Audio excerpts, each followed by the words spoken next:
change, to innovations and opportunities. As the world's attention shifts, we report from Africa, the heart of the global south. Join me every weekday live on First Post.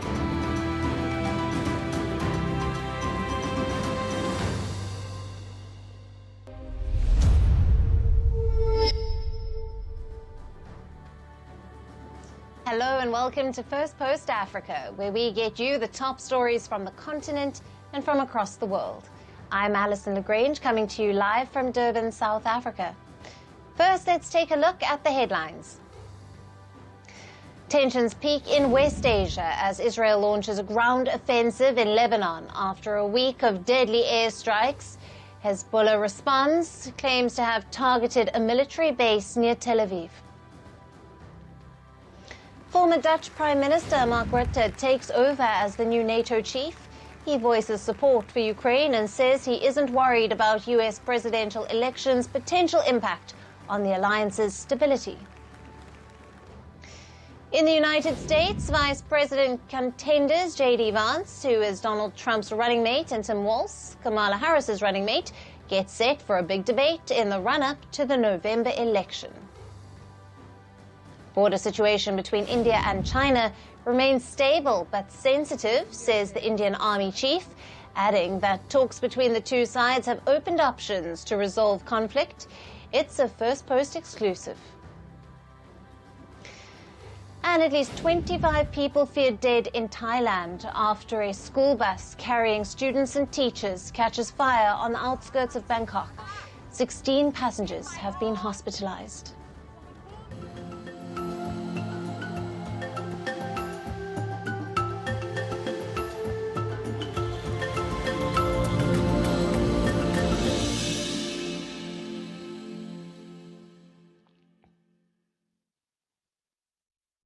Hello and welcome. Our top focus is on Kenya. The United Nations Security Council has extended the deployment of a Kenya-led security mission to the Caribbean nation of Haiti for a year. The mission, called the Multinational Security Support, or the MSS, was authorized last October to assist the violence-hit Haiti's police force. Kenya volunteered to lead the policing mission and secured a UN authorization. It pledged to deploy 1,000 police officers in the Caribbean nation. However, it currently has around 400 police officers on the ground. Nairobi says the number is expected to grow to around 2,500. With the renewed mandate, the mission is poised to create the conditions for the Haitian authorities to secure the country and undertake social and economic reconstruction. But for this to happen, the MSS must rapidly achieve its envisaged full deployment of 2,500 personnel, up from the current 410 officers. However, the deployment and sustained operations of the mission require substantial resources. Other nations part of the mission include Jamaica, the Bahamas, Antigua and Barbuda, Bangladesh, Benin, Chad and Guinea. Now, this is not a UN-led peacekeeping mission. The calls for turning the Kenya-led mission into a UN-led mission have met with resistance. These calls, backed by the US, were dropped from Monday's UN Security Council resolution due to opposition from Russia and China. The two countries, which hold veto power on the Council, said the multinational police mission should be given more time to establish itself. They also called on the Kenya-led mission to hasten the process of restoring peace in the Caribbean nation. The 15-member UNSC, however, unanimously called on all nations to provide additional voluntary contributions and support to the mission. The renewal of the mission comes as gang violence continues in the tiny Caribbean nation of Haiti. Though gangs have long existed in Haiti, the situation worsened after the assassination of President Jovenel Moïse in 2021. The gangs then tightened their grip and used looting, rape, kidnappings and killings as a way to assert their power. They now control 80% of the capital Port-au-Prince. As per the UN, at least 3,661 people have been killed in Haiti in the first half of this year. Nearly 580,000 people have been displaced due to gang violence. The Kenya-led mission aims to restore order in the nation, make the environment suitable for aid delivery, and to create conditions for free and fair elections. Kenya has a history of sending peacekeepers to volatile regions, including Mozambique, Namibia, Liberia, and Somalia. However, this is the first time the nation sent forces to a different continent.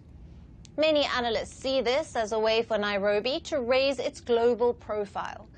Kenya is eyeing to become a dependable ally that is willing to help other countries. However, deploying forces to other parts of the world has not been favored by all Kenyans. Kenya's opposition has accused President William Ruto's government of failing to secure his own country first. They also say authorities are deploying police in contradiction to the Constitution, which allows only military deployments. As per reports, the MSS mission has helped the Haitian police achieve some success in retaking areas in the capital of Port-au-Prince. However, these successes are limited. Will a renewed Kenya-led mission fulfill its goal? And how will it benefit Nairobi? Now, for more on this, we have with us Dismas Makua, who is a political risk analyst, joining us live from Nairobi, Kenya. Thank you for being with us. My pleasure. Now, what are the primary objectives of the Kenyan-led multinational force in Haiti, and how have they evolved since the initial deployment? Well, number one, Kenya is a very strong democracy, and Kenya has got a strong constitution. So initially, when the UN and the United States requested Kenya to come up and support this, there was a mixed reaction, and in fact, authorities were taken to court, and the process was delayed for a while. But eventually, the High Court gave the green light, and the mission was deployed to Haiti. And really, the principal reason for their mission is to assist the Asian authorities come up with a very strong law enforcement infrastructure. And at the moment you have a strong law enforcement structure, then it means you can easily assist in the gang fights. Number two, create an environment for peaceful and free and fair elections in Haiti. And number three, give the Haitians security of mind so that they can go on with their businesses. And the Kenyan mission then started doing their preparations. So in fact, the team that you have in Haiti is not the normal police officers. These are specialized police officers with very superior training, and they've got capacity to deal with gangs. They've got capacity to set up the law enforcement infrastructure, and also they've got capacity to engage in citizen and stakeholder participation. Right. And Dismas, how has the presence of the Kenyan troops impacted the security situation in Haiti, particularly in relation to the gang violence and the overall stability? Well, according to reports from Haiti and according to reports from the United Nations as well as the Kenyan Police Service, from the time they arrived, they've made very good progress in managing the gangs. So they've had a very fierce engagement with the gangs, and they've prevailed. So they've restored security in many parts of Port-au-Prince. And then number two, they're working now with other members of the multinational team to ensure that there are very structured and agile conversations between the key players. Because for this mission to be a success, while you've got the mission there from Kenya and other countries, but really the solution is within from the local authorities, as well as the key stakeholders, as well as the citizens and partners. So they've created for that kind of conversation to take place. And when President Ruto visited Haiti a few days ago, he gave out a very good report card that they've made very good progress. However, more needs to be done. So far, we've got about 400 specialized police officers. Ideally, the number is supposed to be 2,500. And on top of that, the mission is facing three challenges. Number one is capacity. meaning that they don't have sufficient funds for their resources, and also they do not have equipment.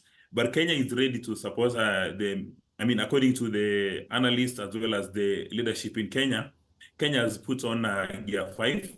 And as soon as the capacity is made available in terms of equipment as well as funding, then the number will be up to 2,500. And also there's been conversations on why Kenya decided to support this mission, and also been conversations that in fact such a mission has not taken place outside Kenya. But Kenya has got experience both from for the military officers as well as the police officers. And Kenya being a responsible global player, when you are called upon to go and support your neighbor, whether it's a neighbor down the road or in another continent, then you create an environment for you to do so. And also there are some critics and analysts who have said that you need to sort out the issues back at home before you go to an international level. And in a theory that is perfect, but there is no country in the world that has sorted out, issues of law enforcement back at home, and they've got a clean check. So it's possible for the Kenyan authorities to make sure that Kenya is secured, and at the same time give help to the neighbor. Right, Dismas. And what are the implications of extending the Kenyan troops' mandate for another year, both for Haiti and for Kenya's international relations and domestic policies? Well, I see it from threefold. It means that Kenya will have the opportunity to engage in ideas cross-pollination and learn from best practices. So you'll have many more Kenyan specialized police officers being trained for the international assignment. So at the end of the day, Kenya will have a very big pool of experienced and knowledgeable specialized officers and capacity maybe for future missions. Now, everybody in Kenya is agreed that going to Haiti was in fact a good thing. Initially, there was a lot of skepticism as to whether it was going to be a success. Initially, people feared that the Kenyan specialized police officers will be coming in body bags, but with time, there is now evidence that in fact they are doing a very good job. And then obviously at an international level, Kenya is earning international credentials. Kenya is enhancing its international relations. And this is because when President Ruto took office, he said he's going to come up with a very agile foreign policy. And it appears to me that this is part of it. That when you're a dependable international player and you are called upon to support an international mission, then you are available. Obviously, from a marketing and a brand perspective, when Kenya sent out the mission, then Kenya has been part of the global conversation. So one would imagine that every citizen in the world knows that there's a country called Kenya, and Kenya is a dependable global player. Dismas, thank you very much for being with us on the show and for sharing your views. Very much appreciated. My pleasure. Thank you.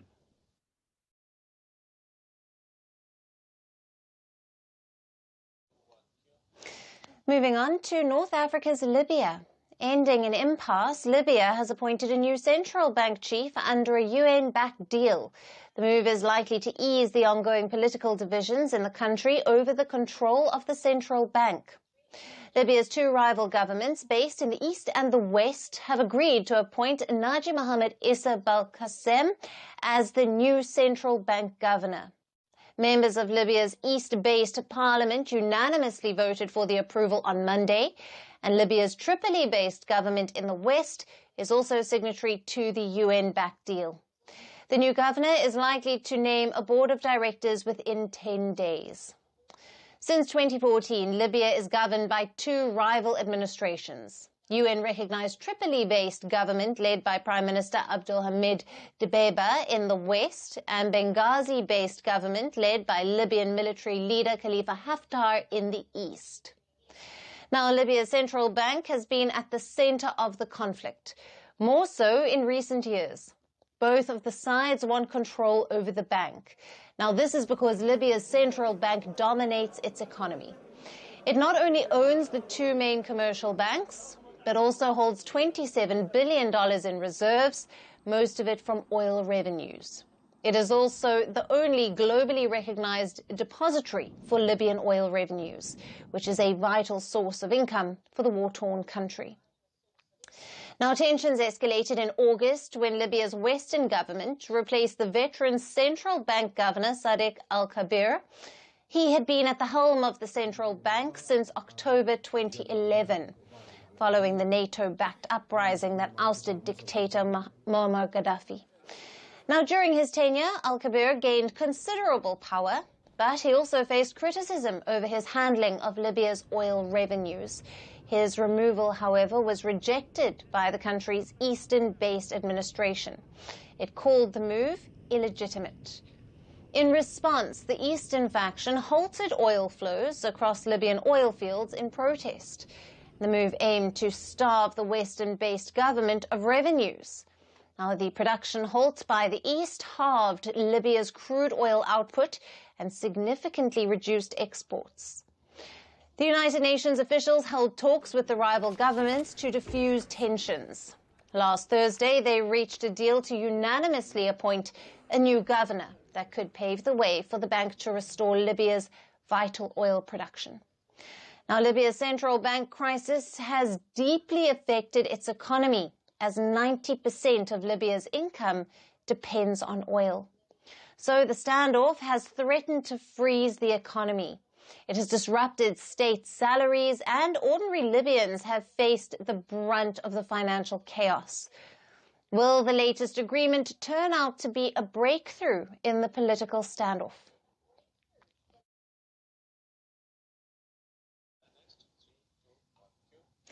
And shifting focus to Angola now, where billionaire Isabel dos Santos, the daughter of longtime former Angola President José Eduardo dos Santos, has been hit by a fresh legal setback. Isabel dos Santos, who is Africa's first female billionaire, has lost an appeal in London's High Court to access $778 million of her frozen assets.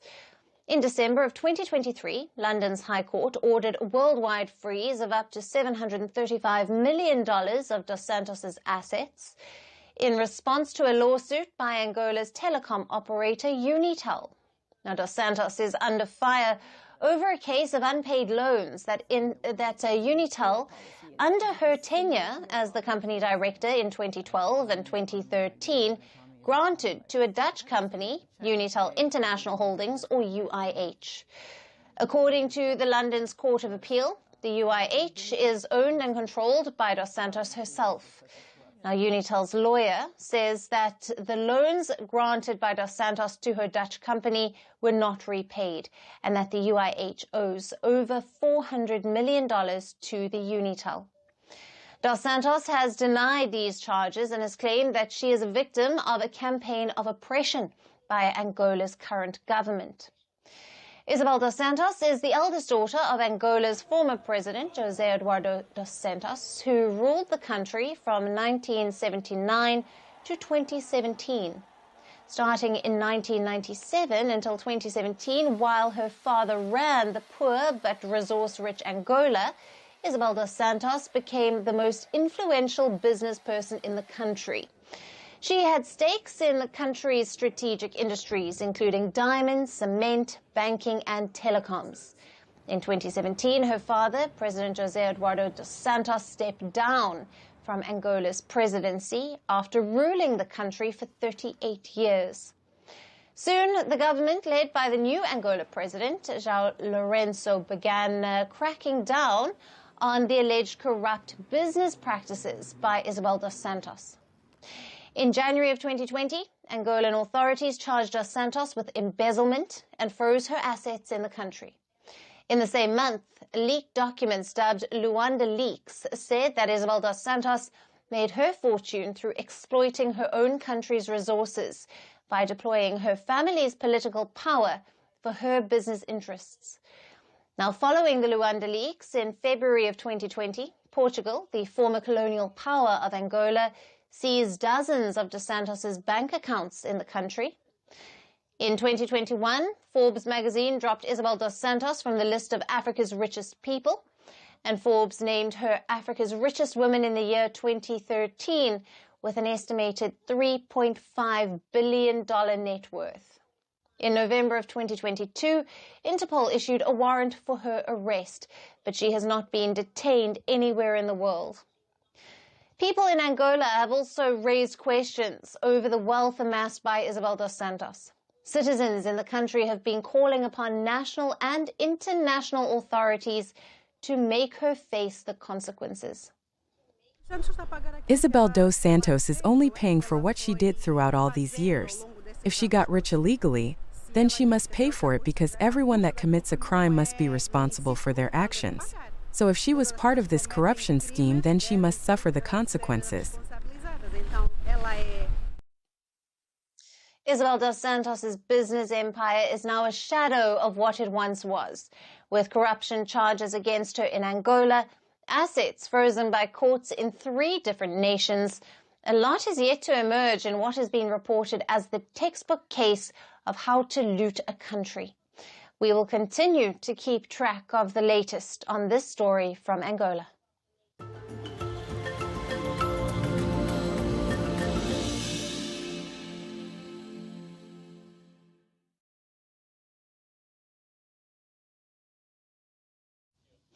And finally, to our special segment, Resurgent Africa. Amid the coups and the crises, there are many positive stories from Africa that often get overlooked, but not on this show. Nigeria has launched a bold new initiative in its fight against malnutrition. It is fortifying bouillon cubes with essential nutrients like iron, zinc, folic acid, and vitamin B12. These everyday seasoning cubes, found in almost every Nigerian kitchen, will now serve a dual purpose, adding flavor while delivering vital vitamins and minerals to millions. This innovative move aims to boost the health of families struggling with limited access to nutritious food. Our next report has all the details. In kitchens across Nigeria, something simple but powerful has been on the burner. Authorities have rolled out new standards to fortify bouillon cubes with 4 key micronutrients: iron, zinc, folic acid, and vitamin B12. These small concentrated blocks, which are used to season soups and stews, are found in nearly every Nigerian home. And now they will do more than just add flavor, they will help fight malnutrition. Fortification is important because it is the most cost-effective way of adding micronutrients that are missing in the diet for the consumer to be able to have them delivered to them through the fortified food products. Across Africa, bouillon cubes are a staple. In Nigeria, Senegal, Ivory Coast and Cameroon, nearly 100% of households use them every day. In a country where many can't afford nutritious food, fortified bouillon cubes provide a cost-effective way to deliver essential nutrients to millions.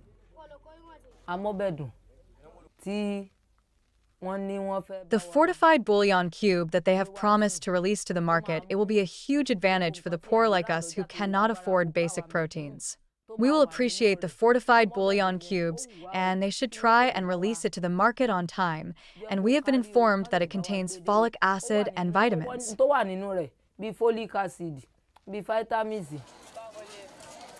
Malnutrition is a silent crisis in Nigeria, where a lack of essential vitamins and minerals lead to weakened immune systems, stunted growth and poor health outcomes. These deficiencies are not just statistics, they affect everyday life. People get sick more often, children struggle to learn, and adults find it harder to work and provide for their families. Fortified bouillon cubes offer a way to address this on a massive scale, improving health with a product that's already part of daily meals. The kinds of food I eat now are EBA, drinking of the cassava flakes, fufu, spaghetti, ponmo, and this is only because I have a son who caters for my needs since I stopped working due to my strength. However, food fortification is not new in Nigeria. The country has been fortifying salt with iodine and wheat flour, sugar and edible oils with vitamin A for years. Large-scale food fortification is being embraced by global health organizations like the Gates Foundation, which sees it as a vital tool to increase nutrients in food staples for low-income countries. So as these fortified cubes make their way into homes across Nigeria, they represent more than just a change in food regulation. They are a beacon of hope. Every meal prepared with these cubes now carries the potential to improve health, strengthen immunity, and boost energy. For a country grappling with the challenges of malnutrition, fortified bouillon cubes offer a path forward, helping to build a healthier, stronger future for millions of people. And that's it on the show for today. We will see you again tomorrow.